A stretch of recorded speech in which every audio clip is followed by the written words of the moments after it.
el martes hablamos de eso, que es la fibra motora, la neurona motora que parte su cuerpo celular de estas astas anteriores de la médula espinal, sale por las raíces dorsales y llega al músculo esquelético para contraerlo de manera voluntaria. Obviamente también existen motoneuronas de los pares craneales a nivel de cabeza, porque esto está a nivel medular. Ustedes preguntarán por los músculos faciales, de la expresión facial, los músculos de la masticación, ¿quién los controla? ¿Quién genera ese movimiento voluntario? La inervación motora dada por los pares craneales específicos para esos músculos. ¿Okay? Entonces, igualmente, esas mismas motoneuronas se originan en esos pares craneales y se conducen a través de esos pares craneales. Lo que se da, o lo que parte, lo que se origina a nivel medular, durante todo a lo largo de toda la médula espinal, sale por los nervios vagus. Aquí dicen tejidos excitables. ¿Por qué vamos a hablar de tejidos excitables? Porque los dos elementos que conforman esta unidad neuromuscular, que es el nervio motor en este caso, y de la fibra muscular esquelética. Son excitables porque ellos pueden responder ante un estímulo. ¿Okay? Un estímulo que genera, que puede ser de diferente índole, hormonal, físico, mecánico, etc., va a provocar en estas células un potencial de acción. Yo no sé si a ustedes imaginan que estoy en la segunda tanda, ¿verdad? Recordemos que esto igual lo vamos a ver más adelante. Esta es una membrana celular, que puede ser la membrana de una neurona, de una fibra muscular, es decir, una célula excitable. Cuando la membrana se encuentra en reposo, se dice que está polarizada. Este es el medio interno y este es el medio extracelular.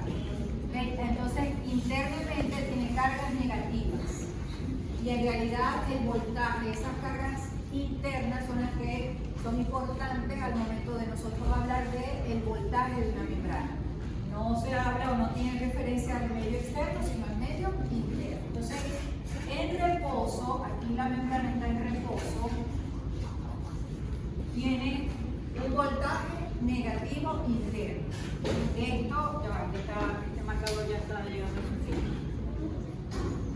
Esto genera lo que se conoce como potencial de reposo o potencial de membrana. ¿Okay? Cuando la célula no está excitada, esa membrana no está excitada. Pero si llega un estímulo eficaz, si llega un buen estímulo, se produce un cambio en esa polaridad de la membrana y comienza entonces a cargarse positivamente por dentro y cambia la polaridad. Cuando está así, aquí está polarizada, aquí está despolarizada. Miren que este temita de los potenciales, de la electricidad, de los voltajes, que no me gusta. Así que presten atención para que le agarren cariño. Entonces igual aquí en el medio interno, intracelular y extracelular.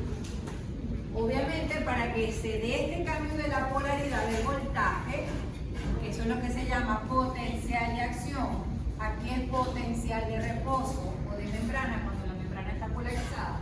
Cuando está dada el potencial de acción, ese cambio se da principalmente por entrada de iones positivos o porque salen iones negativos.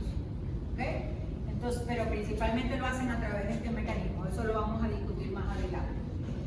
Pero es importante que tengan bien claro lo que sucede en estas células excitables. Todas las células excitables son capaces de pasar de un potencial de reposo a un potencial de acción en presencia de un estímulo. Eso se llama excitabilidad. Ok, entonces vamos a conocer todo el proceso fisiológico de la contracción muscular. Este temita que ustedes ven acá es lo que les mencioné yo en la clase pasada, que las células excitables se comunican a través de potenciales eléctricos. El potencial de reposo es un potencial eléctrico. El potencial de acción también es un potencial eléctrico. Porque las células excitables, sobre todo el sistema nervioso, su lenguaje es a través de potenciales de acción, de potenciales eléctricos. Esa señal eléctrica debe llegar hasta el órgano efector. Y el órgano efector, en este caso, es el músculo esquelético. Cuando el músculo esquelético recibe esa señal eléctrica, responde con un evento mecánico. ¿Y cuál es el evento mecánico? La contracción. ¿Okay? Entonces pasamos de un evento eléctrico a un evento mecánico. Aquí bueno, voy a pasar esto porque eso es más el tema de la clase, pero vamos a hablar, por supuesto, si vamos a hablar de la membrana, debemos hacer un recordatorio muy general de cómo está constituida, eso ya ustedes lo deben saber. ¿Cómo es que es esto? Esto y esto. La bicapa lipídica. ¿Qué es esto? Canales iónicos o canales de membrana. Proteínas. Que tienen proteínas de membrana, proteínas integrales, muchas de ellas pueden atravesar todo el grosor de la membrana y se utilizan principalmente como mecanismos de transporte. Entonces, para que estos iones puedan atravesar y provocar cambios en la polaridad, utilizan la mayoría de estos canales de transporte, estas proteínas integrales, para poder pasar de un lado al otro de la membrana. ¿Okay? Recordemos también lo que son los típicos mecanismos de transporte a través de la membrana, que se dividen en dos grandes grupos: aquellos mecanismos de transporte que utilizan energía de manera directa del ATP, ¿verdad? Y otros que no utilizan el ATP como fuente de energía, sino la energía dada por el movimiento molecular. Puede ser por gradientes de concentración. Entonces, cuando no requieren ATP de manera directa, se habla entonces principalmente de los que son transportes pasivos, y los transportes activos utilizan ATP porque ellos requieren más energía, ya que se dan contra gradientes. Entonces, dentro de este grupo de los que no utilizan la energía dada por el ATP, tenemos la difusión simple y difusión facilitada. La difusión simple, ustedes saben todos esos mecanismos, ¿verdad? Difusión simple es que la molécula atraviesa la membrana por gradientes. Si, por ejemplo, acá, vamos a buscarlo de rojo mejor, aquí tengo, por ejemplo, mucho sodio, y aquí tengo menos sodio, hay un gradiente, mayor afuera, menor adentro, gradiente de concentración. ¿Y cuál es la tendencia en ese caso? A que el sodio pase a favor del gradiente, él simplemente va a ir hacia el otro lado, de mayor a menor concentración. Ahí obviamente no utilizamos ATP. La difusión facilitada requiere una proteína que la transporte, aunque no utilice ATP, requiere una proteína de transporte, una proteína de membrana que permita, que facilite este transporte. Luego tenemos los mecanismos de transporte que requieren energía del ATP de manera primaria, que es el transporte activo primario. Ejemplo de transporte activo primario clásico: la tetrasa de sodio y potasio. Estos generan como los movimientos iónicos en contra de gradiente, requieren la energía del ATP. También hay transportes activos secundarios, que son los cotransportes o los contratransportes, que utilizan los gradientes de concentración de otras moléculas para poder atravesar las membranas. Otros mecanismos de transporte que muchas veces requieren también ATP son la endocitosis, exocitosis, fagocitosis, que utilizan vesículas dadas por la misma membrana para poder transportar estas moléculas. ¿Okay? Entonces, eso en general, los mecanismos de transporte. ¿Okay? No quería detallar mucho de esto porque ya es un conocimiento que deben tener ustedes. pero que estos mecanismos de transporte los vamos a utilizar de ahora en adelante durante toda la fisiología, durante todo el año. ¿Okay? ¿Cuáles son las concentraciones iónicas? Esto también es muy importante que lo tengan en su memoria. ¿Dónde está más concentrado el sodio? Fuera de la célula. En el medio extracelular. En el medio extracelular es donde tenemos más concentraciones de sodio. Entonces, el sodio, como tiene un gradiente, ¿verdad? Su tendencia es a entrar a la célula, por gradiente de concentración. El otro cation tan importante es el potasio. El potasio, como en su concentración, donde hay más potasio, intracelular. Entonces, su tendencia es a salir por gradiente de concentración. Y el otro es el cloro, pero el cloro, recuerden que él siempre está pegadito con el sodio. Y su concentración mayor es en el medio también extracelular, al igual que el sodio. Entonces, eso es muy importante. Ahora, miren aquí esta carga, este voltaje que está aquí. Negativo por dentro, positivo por fuera. Eso es potencial de reposo. Potencial de reposo, potencial de membrana. La mayoría de las células excitables, por supuesto, esos potenciales se miden en voltajes. Nosotros podemos medir ese potencial en voltajes. El potencial de reposo o de membrana de las células excitables es aproximadamente entre menos 70 a menos 90 milivoltios.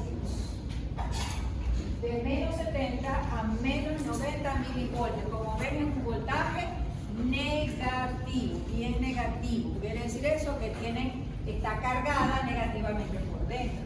¿Okay? Vamos a hablar entonces de todos estos potenciales de equilibrio eléctricos, perdón.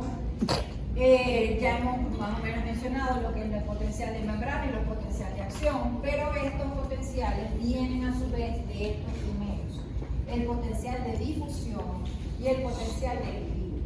Aunque aquí les voy a mostrar algunas fórmulas que están allí para su conocimiento, para que ustedes la entiendan, pero no es que van a sacar fórmulas en el examen.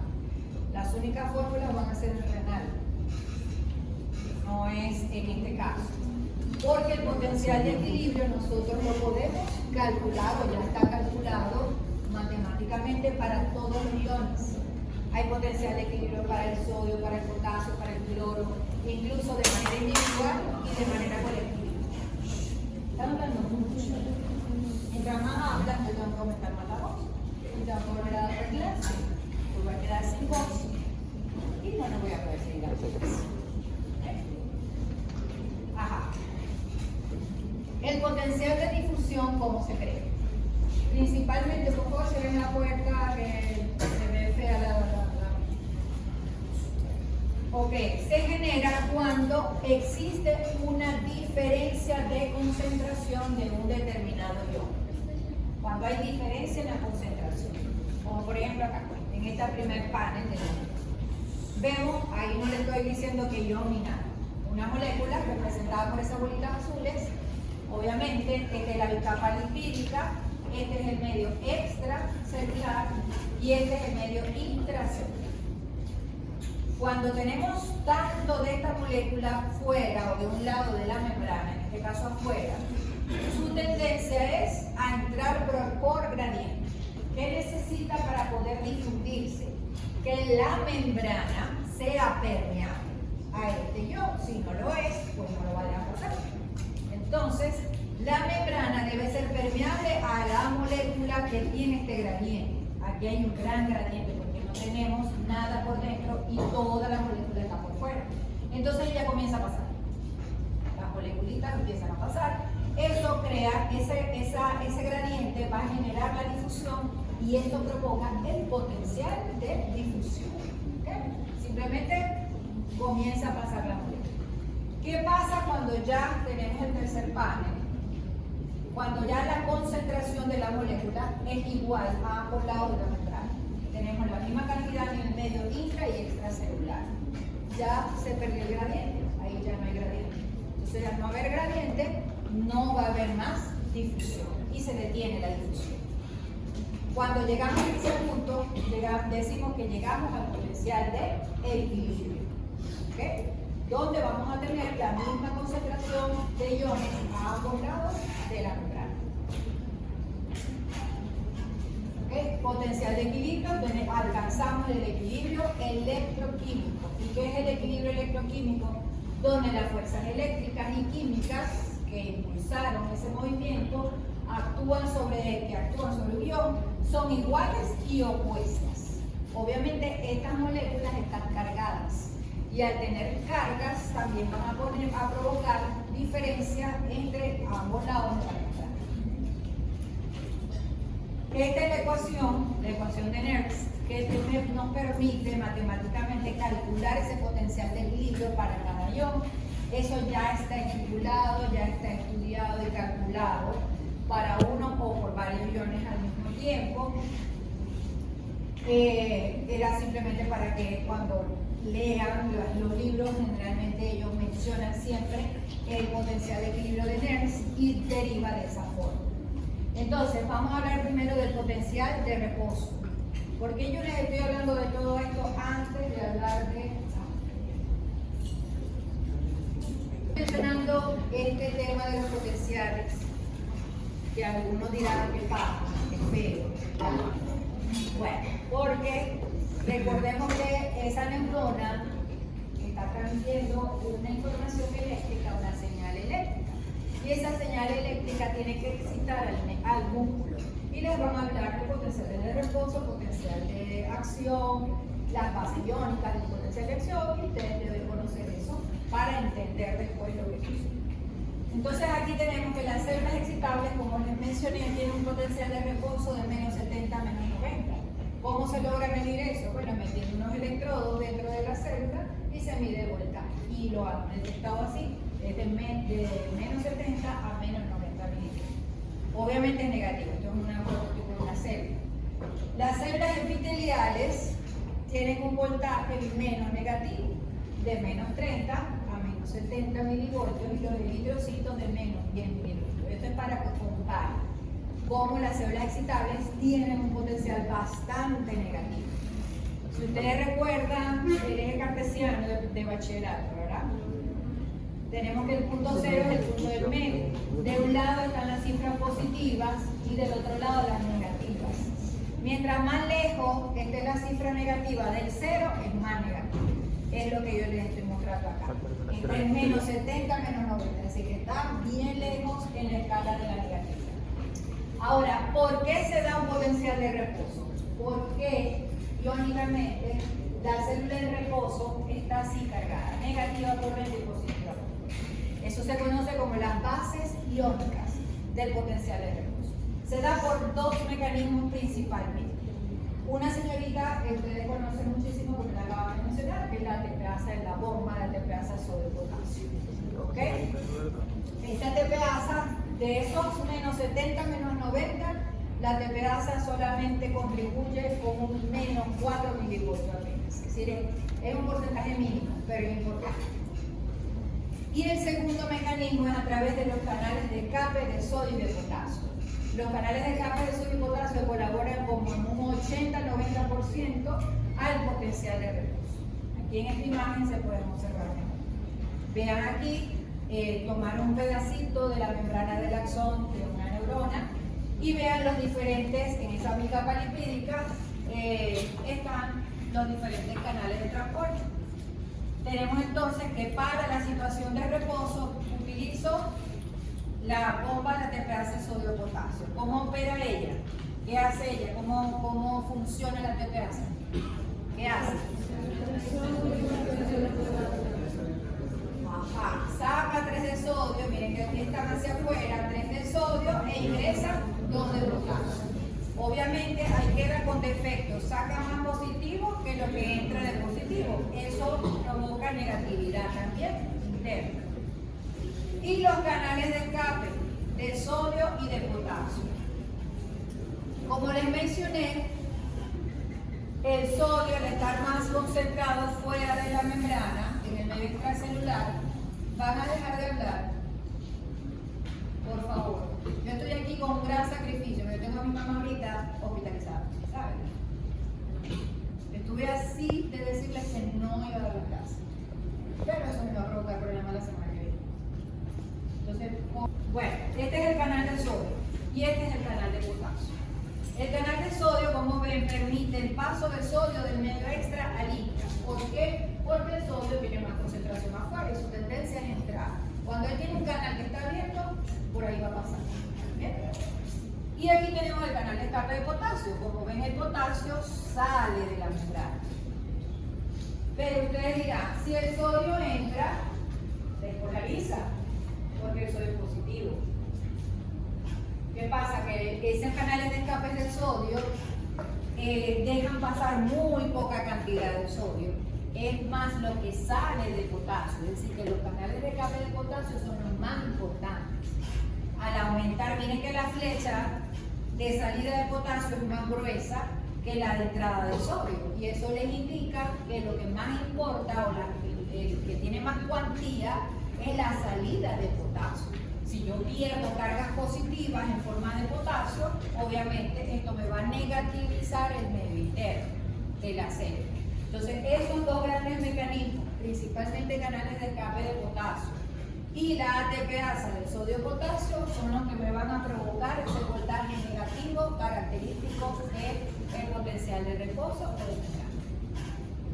Aquí tenemos otros canales que ellos están regulados por voltaje, pero para eso necesitamos que esa membrana se exige. Ahorita estamos explicando la membrana en reposo. Luego viene un potencial de acción como tal. Para que ese voltaje de reposo pase así, se despolarice, la membrana se despolarice, necesita de un estímulo. ¿Okay? Los estímulos pueden ser variados, puede ser otra señal eléctrica, por ejemplo, puede ser la distensión de la pared del tubo digestivo. En fin, existen una gran cantidad de estímulos que hacen que ese potencial se despolarice o se positivice. Entonces, ¿qué es un potencial de acción? Es el cambio brusco del potencial de reposo de negativo a positivo. Eso se define como potencial de acción. No sé si ven aquí bien este numerito. Aquí se representa el potencial de reposo, es decir, el punto de partida. La membrana tiene que estar en reposo completo. Aparte, con un voltaje de menos 70 milivoltios, así que es una célula excitada.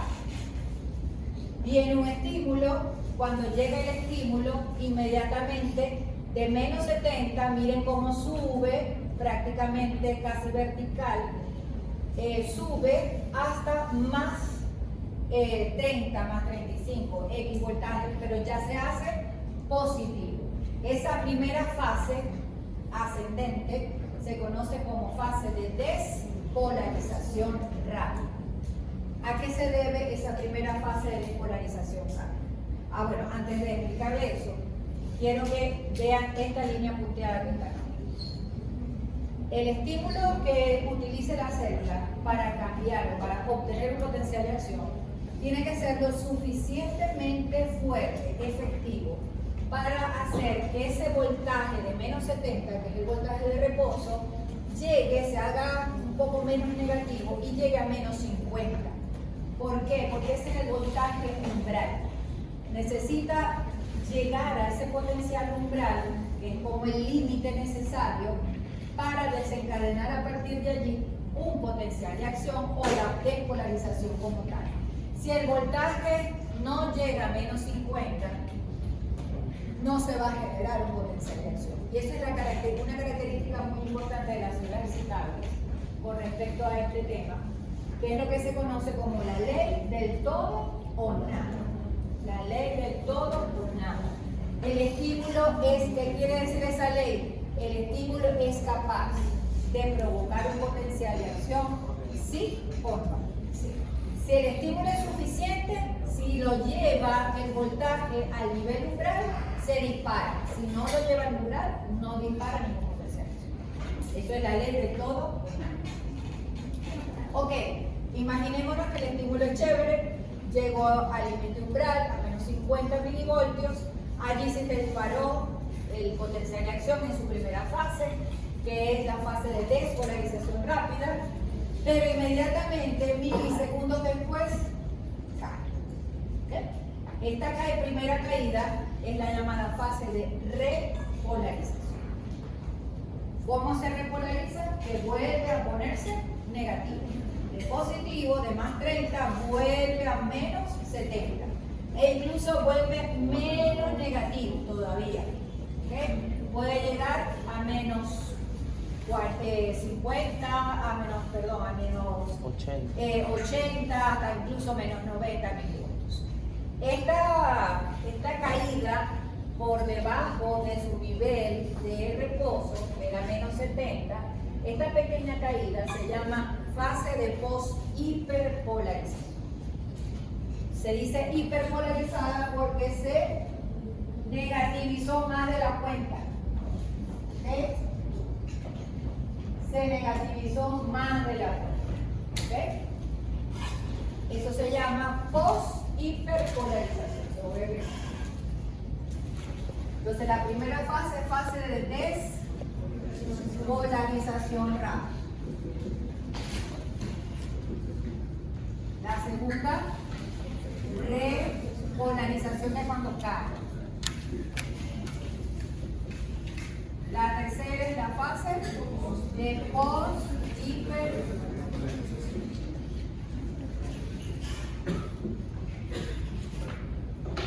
Bien. Luego de esa fase de post-hiperpolarización, él comienza a través de los canales de escape de potasio, a la que te hace el sodio de potasio, vuelve a su nivel de reposo de inhibición. ¿Okay? Estas son las bases, pero no sabemos a qué se debe. ¿Okay? Sabemos cuáles son las bases iónicas de potencial de reposo, que ya se las mencioné. Ahora, ¿por qué se da la despolarización rápida? ¿Por qué se da la repolarización? ¿Y por qué la post-hiperpolarización? ¿Ves? Entonces, ¿qué es lo que sucede en esta fase de despolarización rápida? Aquí se abren gran cantidad de canales de sodio. Estos canales de sodio que son voltaje dependientes. Si hay un voltaje suficiente, ellos se abren, permiten una entrada masiva de sodio, que tiene cargas positivas, esto, y despolarizan. ¿Okay? Los canales de sodio tienen la característica que ellos se abren rápido. Muchos canales de sodio se abren rápidamente, pero también se cierran muy rápido. Por eso es que la fase de despolarización rápida tiene una duración, se llama rápida, porque dura muy poco. Es muy importante en cuanto al voltaje, pero dura muy poco. Entonces, aquí cuando estamos en el pico de esa fase, se cierran los canales de sodio. ¿Okay?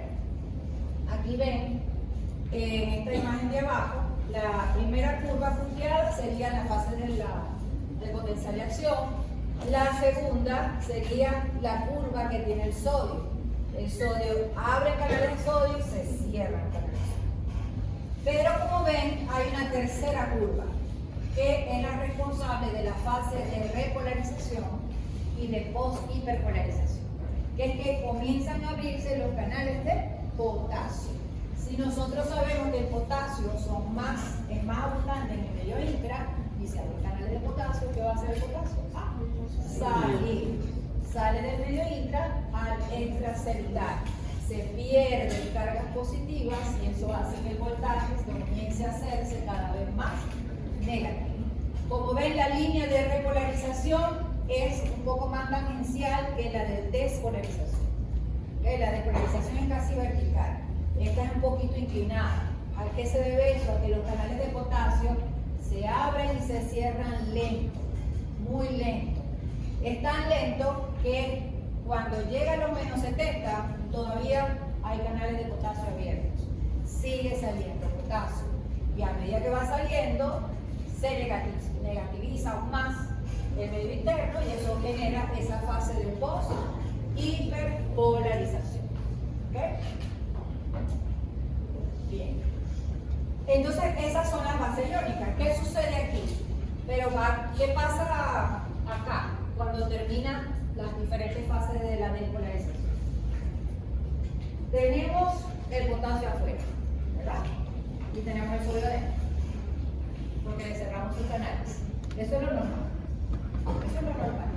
¿El sodio queda dentro del potasio afuera? No. No. Entonces, ¿cómo volvemos a que esté en su estado normal? Cerremos los canales de sodio. Exacto. Entonces ahí interviene la terapia de exceso de potasio. Cuando se saca el sodio y el potasio. Bien.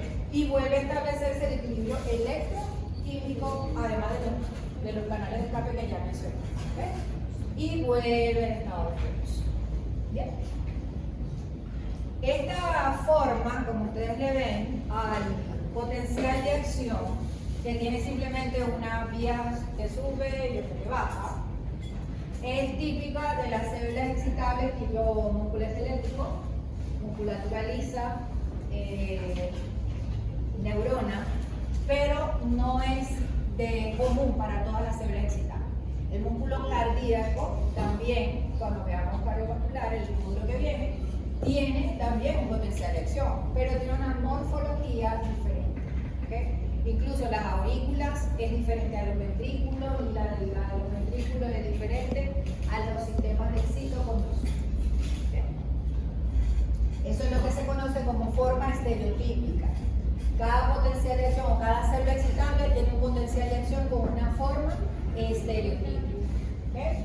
Tiene amplitud y forma estereotípica, el principio de todo o nada, y la tercera característica es la propagación. Ese potencial de acción se tiene que ir propagando a lo largo de toda la membrana de esa célula excitable. Si ven la imagen que les coloqué del pedacito del axón, de la membrana del axón, ese potencial de acción tiene que ir repolarizando toda la membrana hasta llegar al final del axón. ¿Para qué? Para que se libere el neurotransmisor. Si recordemos la clase del martes, que necesitamos un potencial de acción para que se libere, para que se abran canales de calcio en las redes pendientes y ese calcio permita que las vesículas puedan ser liberadas, liberen su contenido. En cuanto a las formas estereotípicas, aquí les traigo para que vean cómo es la forma del potencial de acción de los ventrículos, de la aurícula, de los nodos, del nodo sinoauricular. Miren que tienen formas totalmente diferentes a las que estudiamos ahorita. Lo más característico, sobre todo se ve mucho más evidente en los ventrículos, es que tiene fase de depolarización, una primera fase muy cortita, esto que tienen de aquí a aquí, que es la fase de repolarización rápida, pero luego viene una meseta. La meseta está ausente en las otras células, solamente está en el músculo auricular y ventricular. Y luego viene la fase 3, que es de la repolarización. ¿Okay? Y esta es la forma que acabamos nosotros de mencionar. Reposo, depolarización rápida, repolarización y estado de hiperpolarización. ¿Entendido? Sí. La meseta. ¿Para qué creen ustedes que se requiere la meseta? Obviamente este potencial dura más, ¿verdad? Que el potencial que acabamos de mencionar, que solamente tiene des y repolarización. ¿Para qué en el músculo cardíaco necesitamos meseta? ¿O para qué necesitamos que dure un poquito más? Que no sea tan fugaz, como dicen otros. Para poder asegurar una buena actividad. Recuerden que después de la actividad eléctrica hay una actividad mecánica de contracción. Esto asegura que el músculo ventricular se contraiga bien en un tiempo adecuado. Porque si ese potencial de acción es muy rápido, la contracción no dura casi nada. ¿Bien? Entonces, y la meseta se debe principalmente a la entrada de calcio. Nosotros en el potencial de acción que vimos ahora, que es donde explicamos pues, todas las fases, estas tres fases de un potencial de acción, no hablamos nunca de calcio, hablamos solamente de sodio y de potasio. En el músculo cardíaco se involucran canales de calcio, que son los responsables de esa fase 2 de meseta. Bien, entonces hablé también de estímulos. Necesitamos estímulos para generar un buen potencial de acción. Se habla de estímulos umbrales, aquellos estímulos que son lo suficientemente fuertes como para desencadenar el potencial de acción. Es decir, que son capaces de llevar el voltaje de menos 70 milivoltios, que es en el estado de reposo, al voltaje umbral, que es de menos 50 milivoltios. ¿Okay? Puede que en algunos libros le sumen 5 milivoltios más, un poquito menos, pero por ahí. ¿Okay? No se enfrasquen tanto. Hay estímulos subumbrales, suben por debajo del nivel umbral. Es decir, son estímulos no lo suficientemente fuertes como para provocar este cambio. Es decir, que se queda aquí por la mitad y de tal manera no genera potencial de acción. Ahí es donde se aplica la ley del todo o nada. Y los supraumbrales son estímulos muy fuertes, muy intensos, que rápidamente, obviamente, desencadenan potenciales de acción muy potentes. ¿Okay? Bueno, y esto es lo mismo que acabamos de mencionar de la fase de potencial de acción, pero le vamos a agregar otro concepto nuevo. Los periodos refractarios. Los periodos refractarios son periodos en realidad que su intención es de proteger a la célula excitable ante una estimulación masiva. ¿Okay? Vean aquí la primera parte que está como sombreada de rosadito, se habla de periodo refractario absoluto. ¿Qué quiere decir? El absoluto, periodo refractario absoluto, donde ningún estímulo, ni siquiera los supraumbrales, son capaces de generar un nuevo potencial de acción. Es decir, que si por ejemplo, aquí en este punto, llega a esa célula excitable un nuevo estímulo, así sea el más intenso de la Tierra, no se va a generar un nuevo potencial de acción. ¿A qué se debe el potencial, este periodo refractario absoluto? A que todavía la célula está demasiado despolarizada. Nosotros necesitamos tener una célula polarizada o por lo menos en proceso de repolarización para volver a iniciar un potencial de acción. ¿Okay? La célula no está preparada, los canales de sodio todavía están abiertos, en gran cantidad de ellos. Entonces, no se puede generar un nuevo potencial de acción si no tenemos los canales de sodio, o por lo menos la mayoría de ellos, cerrados. Luego tenemos acá el periodo refractario relativo. Miren que aquí se inicia en un periodo casi de post-hiperpolarización, pero aquí sí se puede dar un nuevo potencial de acción, a pesar de que no hemos llegado al nivel completo de reposo, de equilibrio electroquímico, lo ideal de una célula excitable. Aquí un estímulo sí puede generar un nuevo potencial de acción, y eso es que por lo menos todavía ya los canales de sodio están cerrados, solamente quedan algunos canales de potasio abiertos y podemos volver a despolarizar esa cantidad.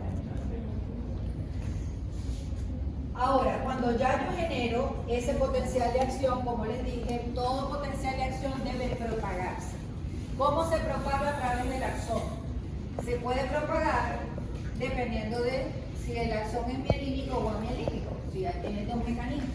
Los axones amielínicos se conducen, o el potencial de acción debe despolarizar cada una de las partes de toda la extensión de la membrana del axón. ¿Okay? Eso se conoce como conducción electrotónica, por corrientes electrotónicas. ¿Qué quiere decir esto? Que poco a poco canales de sodio se van abriendo, canales de potasio también, hasta que se dé toda la despolarización completa, como en circuitos o en ciclos, de todo el axón hasta que llega a la porción terminal de los botones axonales. Esta conducción, por supuesto, es más lenta. En cambio, tenemos la conducción en los axones mielínicos, que es saltatoria. En las zonas donde no hay, donde está presente la vaina de mielina, ¿cómo se llama estos espacios? Los nódulos de Rampler. Ahí es donde se abren, en esos pequeñitos espacios, es donde se da la apertura y cierre de estos canales de sodio y de potasio, y los que permiten la transmisión del impulso de manera saltatoria. Si se despolarizó aquí, el que estaba anterior ya se está repolarizando. ¿Okay? Vean que aquí se abren los canales de potasio, el potasio comienza a salir, de tal manera que está en fase de repolarización. El que está en el medio está en franca despolarización, entrando sodio. Y estos tienen que, este potencial se transmite al nodo siguiente, para también abrir más canales de sodio. Esa conducción es más rápida, obviamente.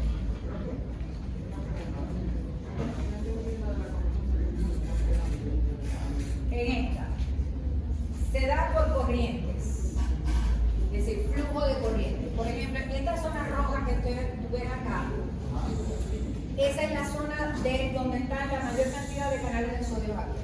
¿Okay? Es la zona de despolarización frágil. Atrás quedó ya parte de la membrana que ya pasó por la despolarización y se está repolarizando. Los canales de potasio se salen.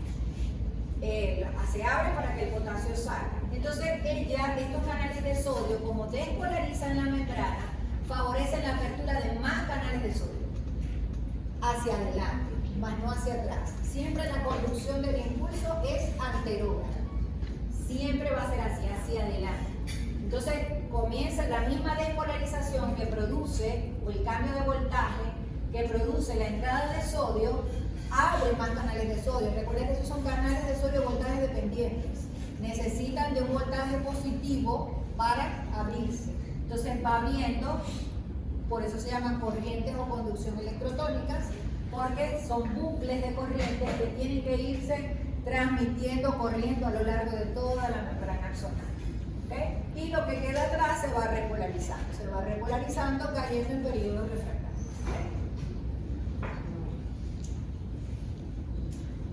Ok, entonces recordemos este esquema que ya lo vimos. El sistema nervioso está dividido en central y periférico.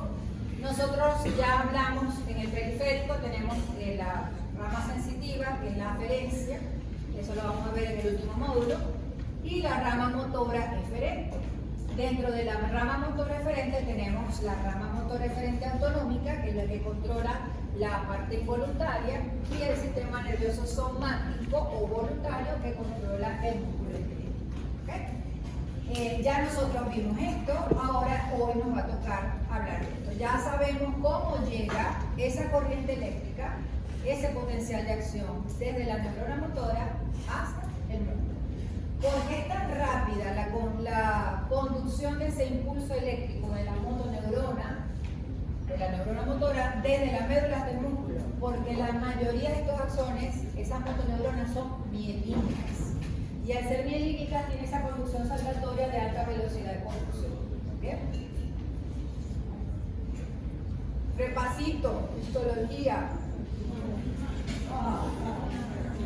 ¿No les gusta? ¿No les gustó?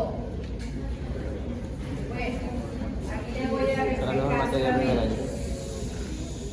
Recordemos que el músculo esquelético está formado por fascículos musculares, los cuales a su vez tienen haces de fibras, y las fibras están conformadas por las miofibrillas. ¿Okay? Nosotros lo que vamos a estudiar ahorita, repasar, son las miofibrillas. ¿Okay?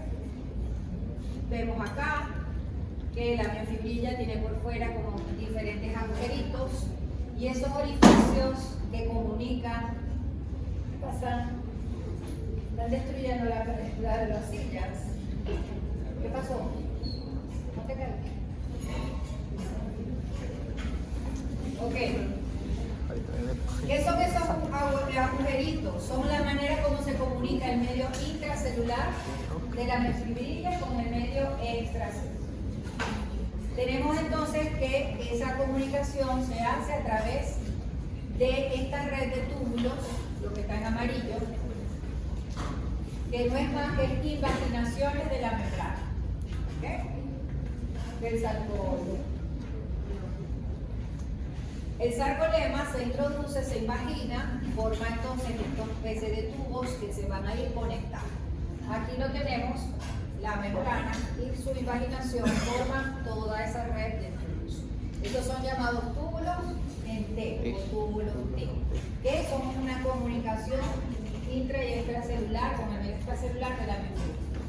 Otra estructura importante es esto celeste, ¿qué es eso? Retículo sarcoplámico. El retículo sarcoplámico. El retículo sarcoplámico, como ven, en la musculatura esquelética está muy desarrollado. Esto es un retículo y ven que tiene al final, además de estos ensanchamientos que son paralelos, termina, o presentan en las partes más laterales, un ensanchamiento donde hay muchísimo calcio almacenado. Estos se llaman cisternas terminales. Las cisternas terminales del retículo están muy en contacto, son vecinos de los túbulos T. Ambas, tanto el túbulo T como la cisterna terminal del retículo, son importantes porque son grandes almacenes de calcio. ¿Okay? El aporte de calcio para el músculo esquelético, para que el músculo esquelético se contraiga, viene principalmente del retículo. Por eso es que es tan grande. Porque ese calcio allí almacenado es el más importante para liberar calcio a nivel del sarcoplasma y generar la contracción muscular. ¿Okay? Esas son las dos estructuras que yo necesito que recuerden. Ahora vamos a ver las miofibrillas. Las miofibrillas, o dentro de la fibra muscular, existen filamentos contráctiles, proteínas contráctiles, que son la de actina y miosina. También hay proteínas reguladoras, como miosina y troponina, y hay otras accesorias.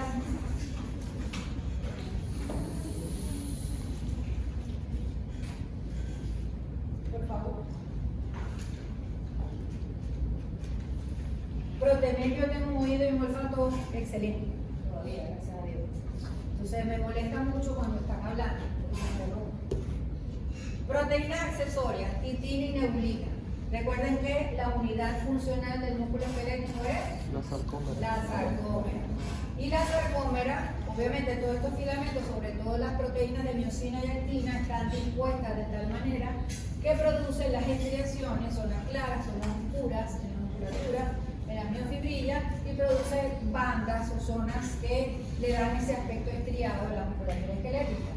La sarcómera está delimitada entre dos líneas secas. ¿Okay?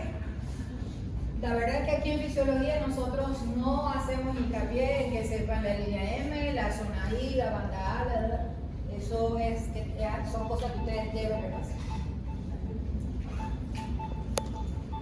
Pasar cómo está constituida los filamentos contráctiles, el filamento grueso o de miosina.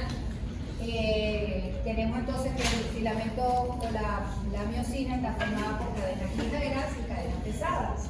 Las cadenas ligeras se enrollan en forma de hélice y forman la cola de la miosina, y las pesadas van a formar la cabeza. Por cada filamento de proteína van a encontrarse dos cabezas de miosina dirigidas en el mismo sentido y están unidas a la cola por esta bisagra. ¿Para qué es importante la bisagra? Para que esas cabezas de miosina puedan moverse incluso de 90 grados hasta 45 grados. Y vamos a ver lo importante que es esto. Ahora, cientos de moléculas de miosina se unen para formar los filamentos gruesos. ¿Okay? Como ven, ellas se disponen de tal manera que las cabezas siempre queden en la periferia. Como ven acá, son como palitos de golf, que las cabezas están todas hacia afuera. Y lo importante desde el punto de vista químico es que estas cabezas de miosina tienen actividad enzimática, tienen actividad de ATPasa. ¿Y qué hace esa ATPasa de las cabezas de miosina? Hidrolizar el ATP en ADP más fosfato inorgánico. Y eso es importante porque si esa hidrólisis del ATP no se da, no hay contracción muscular, hay rigidez. Luego tenemos el filamento delgado de actina. El filamento delgado de actina está formada, la actina precisamente, son todas estas bolitas que ustedes ven, anaranjadas, con una parte amarilla. Todas esas bolitas individualmente se le llama actina globular, pero ellas se unen formando cadenas, dos cadenas que luego se enrollan como una hélice, como ustedes ven aquí, a forma de hélice, y en el medio, como un eje a través del cual ellas se enrollan, tenemos la proteína reguladora, que es la nebulina. ¿Okay? La nebulina le sirve de eje estructural al filamento de actina, ¿okay? A través de la cual se enrolla. Cuando las actinas globulares se acomodan o se van organizando de manera de cadena, como ven allí, se le llama actina filamentosa, ¿okay? Actina F. Entonces en los libros van a encontrar actina G, que es la globular cuando se habla de la bolita sola, y la actina F cuando está en forma de cadena. Ok, no se olviden de la nebulina.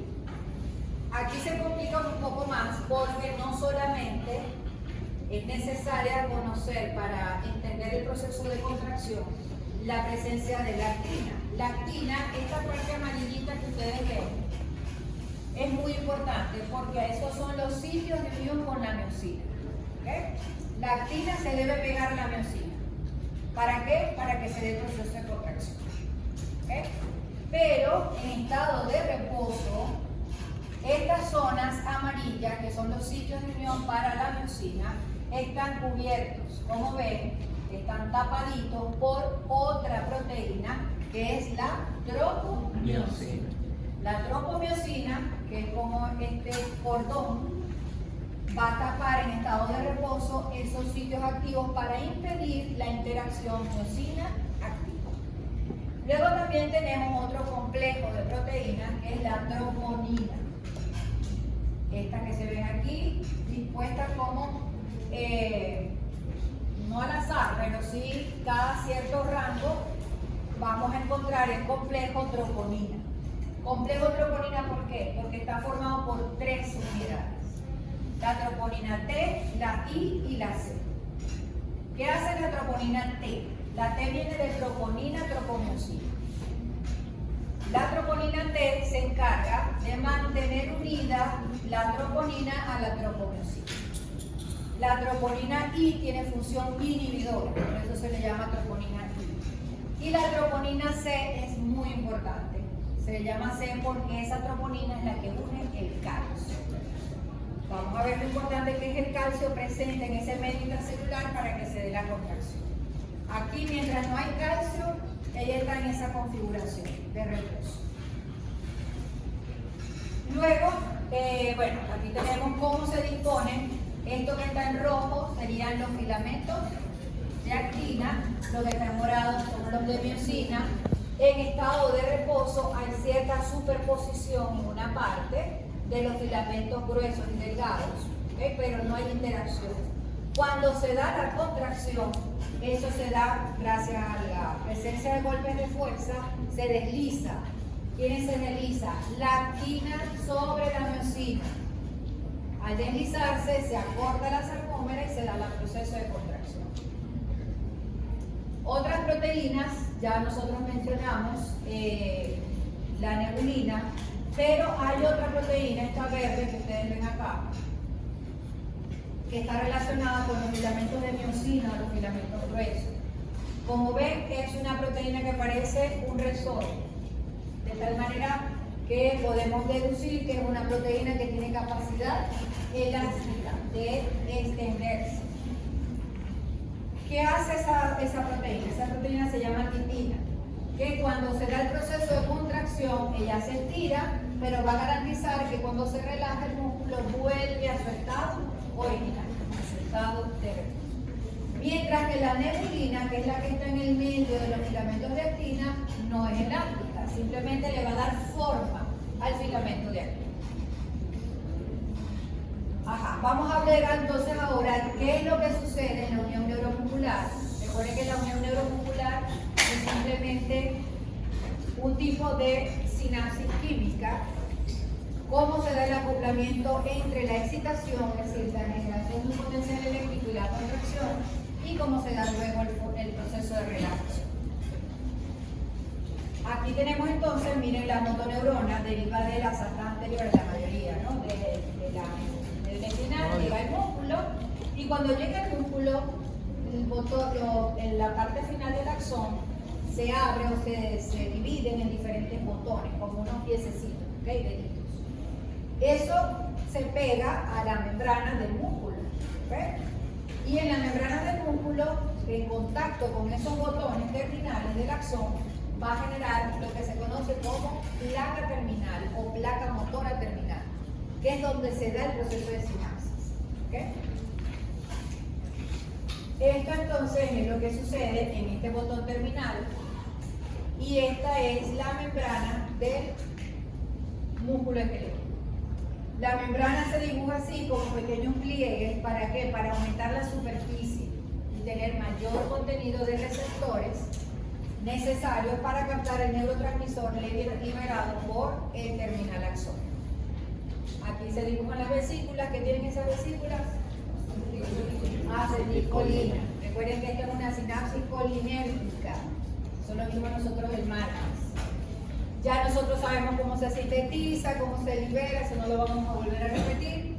Lo que sí quiero que haga hincapié es que esta membrana del axón se ha despolarizado y al despolarizar, esta rayita roja representa esa despolarización, abre canales de calcio, voltaje dependientes, eso provoca la migración de las vesículas, las cuales se ponen en contacto con la membrana presináptica, se libera la acetilcolina y la acetilcolina cae en la hendidura.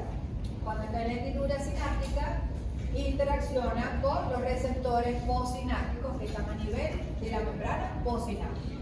¿Cuáles son esos receptores? Nicotínicos. ¿N1 o N2? N1. Muy bien. Entonces, como es un receptor nicotínico, es un receptor ionotrópico. El receptor ionotrópico permite la entrada de sodio. Y al entrar sodio, ¿qué pasa? Despolariza. Esa es la primera fase del potencializador. Bien. Aquí se ve cómo la sarcómera está amplia en fase de relajación y cómo cuando se contrae se da el acortamiento de la sarcómera. Esto es lo que sucede. Este es el filamento de miosina, la cabeza que tiene actividad de peasa y tenemos la actina filamentosa con las zonas de unión de la actina. ¿Okay? Esta es la troponina C, la que capta calcio. Como ahí no tiene calcio, entonces esa troponina o este sistema está totalmente en relajación, está en reposo. Y esta es la tropomiosina que está cubriendo los sitios activos de unión con la miosina. ¿Bien? ¿Qué sucede? Veamos entonces, primero lo que pasa es que aumentan los niveles de calcio citosólicos. El calcio se une a la troponina C. Esta unión provoca un cambio conformacional. ¿En quién? En la tropomiosina. La tropomiosina, al tener ese cambio, ella simplemente se desplaza, se mueve y deja libres los sitios activos para la actina, para la miosina, perdón. Se une, se activa, por supuesto, el calcio también activa la ATPasa de esas cabezas de miosina, la cual permite la hidrólisis del ATP, se genera ADP más fosfato inorgánico, eso provoca la unión o la mayor afinidad en ese sitio para la actina y se da entonces, eso se conoce como puente cruzado.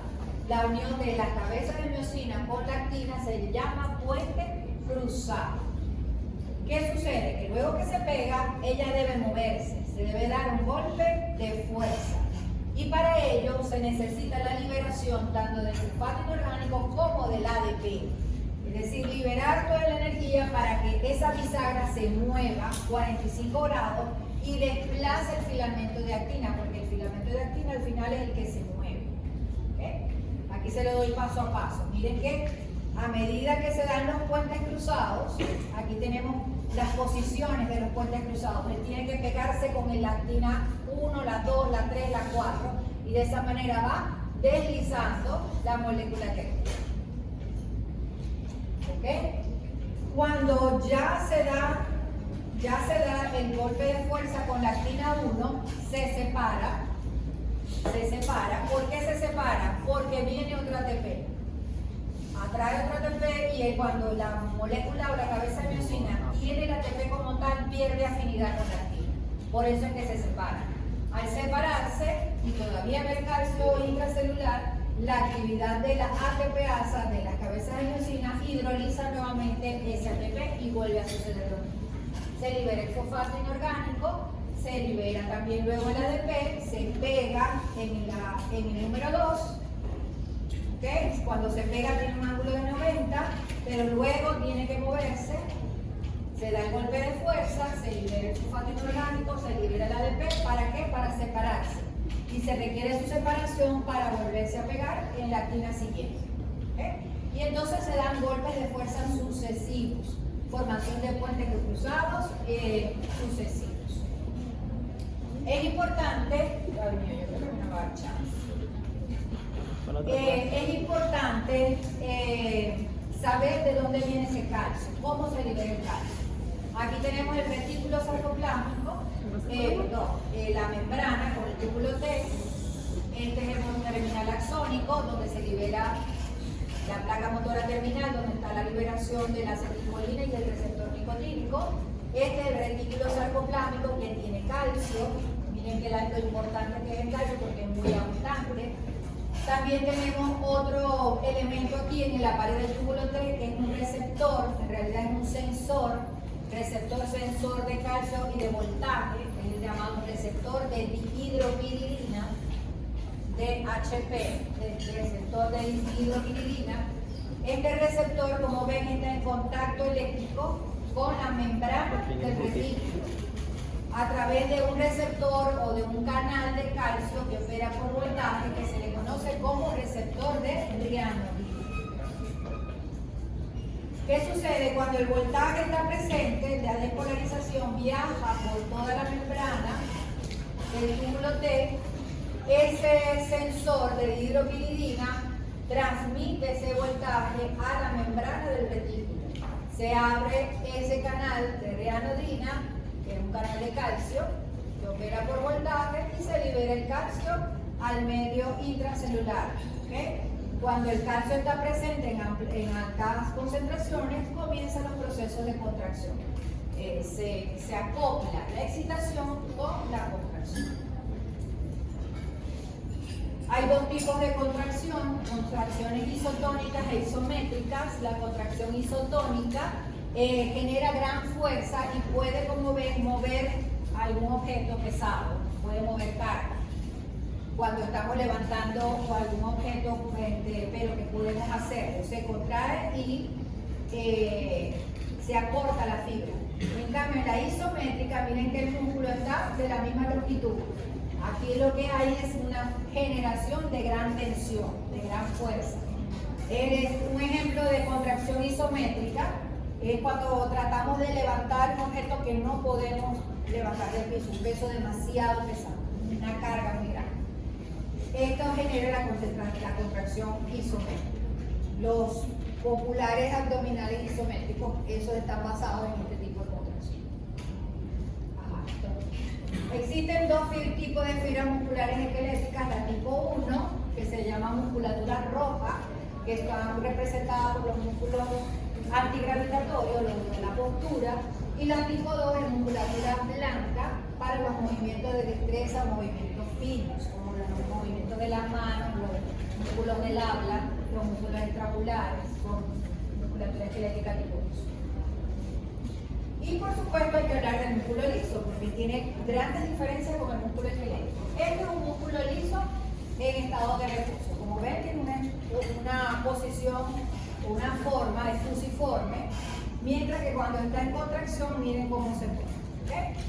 ¿Dónde están allí? Aquí también hay filamentos de actina y de miosina que están dispuestos en forma diagonal en relación al eje principal de la fibra muscular. Están en diagonal. Aquí lo pueden ver en los filamentos de actina, son las rayitas rojas, y los filamentos de miosina están estos cuadritos azules. Están en diagonal y hay unos cuerpos que son los puntos de intersección, se llaman cuerpos densos. Esos cuerpos densos representan acá lo que son las líneas Z para el músculo esquelético. Obviamente, como la actina y la miosina no se disponen paralelamente como lo hacen en el músculo esquelético, esto no genera las estriaciones típicas, sino que la musculatura lisa no tiene esa estriación. Vean aquí los filamentos de actina y de miosina y simplemente se da también el proceso de deslizamiento. ¿Cuál es el problema aquí? Que aquí no hay troponina. ¿Okay?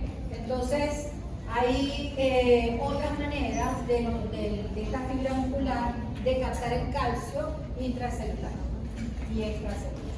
Aquí tenemos el músculo liso, tampoco hay esos túbulos en T. Vemos que la membrana del músculo liso se invagina un poco haciendo como irregularidades en la superficie, que es lo que se conoce como cavéolas, que están muy en contacto con el retículo sarcoplásmico. Y esas cavéolas son muy importantes porque ahí es donde hay mayor concentración de canales de calcio. Se llaman canales de calcio tipo L. ¿Por qué son L? Porque son lentos. Son lentos para abrirse, son lentos para cerrar. De tal manera que el calcio puede entrar con mayor tiempo en la célula muscular lisa.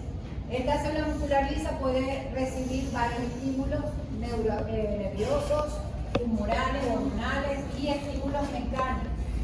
La distensión de la pared de una víscera hueca puede estimular a un músculo liso a contraerse. ¿Okay? El retículo, como ven, está muy poco desarrollado, a diferencia del músculo esquelético, que era grandote, de mesocisternas terminales. Entonces, ¿de dónde viene el calcio principalmente en el músculo liso? Del medio extracelular. En cambio, en el músculo esquelético es del medio intracelular, del retículo. En cambio, el músculo liso, como es un retículo tan poco desarrollado, obviamente hay casi no hay calcio. Depende principalmente del medio extra. En el músculo liso vamos a encontrar, serían los botones terminales de ese nervio. Recuerden que el músculo liso tiene inervación autonómica, simpática y parasimpática. Y las porciones finales de esos nervios no terminan como en el músculo esquelético, que termina en el botón y se abre y forma las placas terminales. Aquí es como una cadenita. Esa cadenita se conoce como varicosidades. Y esas varicosidades se extienden, se difunden toda la membrana de esa musculatura lisa, donde se libera, por supuesto, el neurotransmisor. En el músculo liso tenemos dos tipos de músculo liso, el visceral y el multiunitario. El visceral también se llama unitario. Esta es una representación gráfica del músculo liso visceral o unitario. ¿Por qué se le llama unitario? Porque el músculo liso visceral prácticamente actúa como un sinciclo, como un tejido único. Si yo despolarizo por aquí, toda la membrana, todas las células o la pared de esa musculatura lisa se va a despolarizar y se va a contraer. ¿A qué se debe esto? A que tiene muchas uniones comunicantes, tiene muchas uniones estrechas.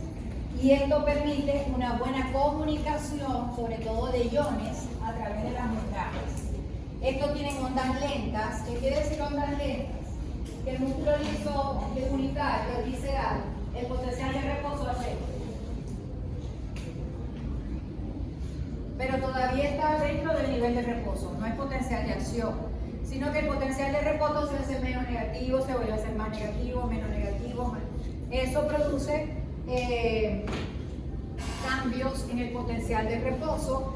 ¿Y qué hace esto? Que a la medida que se va despolarizando, que tiene cierto cambio en el voltaje, aquí abre canales de calcio que operan por voltaje. Luego esto se suma a más calcio aquí, luego se suma más calcio acá, y cuando llega el momento en que finalmente, y sodio, por supuesto, hasta que finalmente se da el pico de potencialización. ¿Okay? Entonces, ese tipo de musculatura puede autogenerar potenciales de acción, ¿okay? De manera casi que espontánea, y se dan las contracciones. ¿Dónde tenemos el músculo liso visceral unitario? En las paredes del tubo digestivo, en la pared de la vejiga, uterourethra y vasos sanguíneos. Y luego tenemos el multiunitario, que como ven aquí, son prácticamente células musculares lisas aisladas, no están conectadas entre ellas, allí prácticamente no hay uniones estrechas, no hay una comunicación real, y no se comportan como sinciclos. No hay ondas lentas, esto no está presente, y para que se dé allí un potencial de acción, el neurotransmisor o el estímulo hormonal debe despolarizar puntualmente cada célula para generar un potencial de acción. ¿Okay? Vemos acá entonces cómo se da el proceso de contracción. Debe entrar calcio, obviamente. Ya estamos terminando. El calcio que entra a la membrana, atraviesa o llega al interior de la musculatura lisa, puede venir del tejido sarcoplámico, sí, pero en poca cantidad, pero principalmente del medio extracelular. El calcio entra, y ¿qué pasa? Que el calcio se une a una proteína de transporte que se llama calmodulina. Al unirse a la calmodulina se activa, se forma el complejo calcio-calmodulina. ¿Y qué hace este complejo? Este complejo va a activar una enzima que se llama quinasa de la cadena ligera de miosina. ¿Qué hace la quinasa? Va a permitir la fosforilación de las cabezas de miosina, y esto va a permitir también a su vez la formación de los puentes cruzados de la miosina, y se da el proceso de contracción. Aquí ven cómo entra principalmente el calcio. Aquí hay un evento muy especial. Miren que aquí está la cavéola, lo que les dije, la imaginación, que va a estar muy en contacto con el retículo, este cuadrado del retículo sarcoplámico. Aquí hay calcio y aquí hay calcio. ¿Bien? En las cavéolas hay canales de calcio tipo N, voltaje dependiente. Cuando viene el voltaje, el calcio entra, ¿okay?, a la célula muscular lisa. Y este calcio va a favorecer o a inducir la apertura de canales de calcio que están en la membrana del retículo, aumentando así el calcio intracelular. Esto se conoce la liberación de calcio inducida por calcio. Otra manera es que se active, gracias a los estímulos neurohormonales, la fosfolipasa C. Y al activarse la fosfolipasa C se forma inositol trifosfato, el cual también abre los canales de calcio de la membrana del retículo. Otro elemento que se produce es el diacilglicerol, que activa una proteinasa C, que abre a su vez más canales de calcio en las cavernas. Entonces así se aumenta mucho el nivel de calcio intracelular. ¿Qué pasa en la relajación? El calcio debe volver a su sitio de origen, debe salir al medio extracelular o debe guardarse otra vez el retículo. Para eso se activa una miosina una fosfatasa de la cadena ligera de miosina para liberar el fosfato y permitir la separación de la relajación, pues, de la cadena de miosina y actina. El calcio vuelve a ingresar por una terraza de calcio en la membrana del retículo. En la membrana celular también hay otra terraza de calcio, y hay un segundo mecanismo que a través de un cotransportador sodio-calcio. Cuando el calcio vuelve a bajar en el medio, simplemente se da el proceso de relajación. Obviamente en el músculo liso no hay una relajación completa. ¿Okay? Siempre, como el calcio entra y sale con mucha lentitud, va a mantener lo que se conoce como tono muscular de la musculatura lisa. Imagínense ustedes que la pared del tracto gastrointestinal o la pared de las arterias se caigan en reposo completo como lo hace el músculo esquelético.